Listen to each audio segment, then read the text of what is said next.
Сәлем достар, қалдарыңыз қалай? Сіздермен бірге Айдана. Біз бүгін сондай ерекше қатпарлы болып пісетін самсаларды дайындаймыз. Яғни қазіргі таңда хит болып жатқан самса бетіне жұмыртқа жағылмай-ақ әдемі болып қызарып шығады.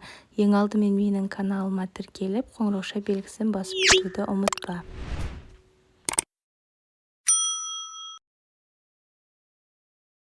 Самсамызды дайындау үшін бізге су, сүт, тұз, қант және де ашытқы қажет болады.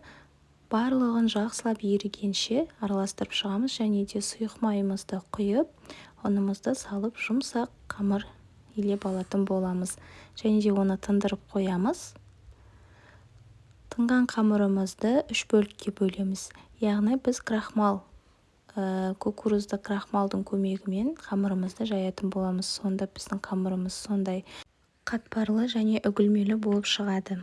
Қамырымызды жайып алғаннан кейін бөлме температурасында немесе ерітілген сары майды жағып, дәл осылай орап шығамыз.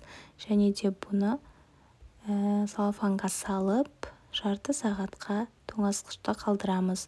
Осы уақыт аралығында біз салмасын дайындаймыз. Салмасын дайындау үшін бізге тартылған ет, пияз және де картоп қажет болады. Тұз бұрышын салып, жақсылап араластырып аламыз.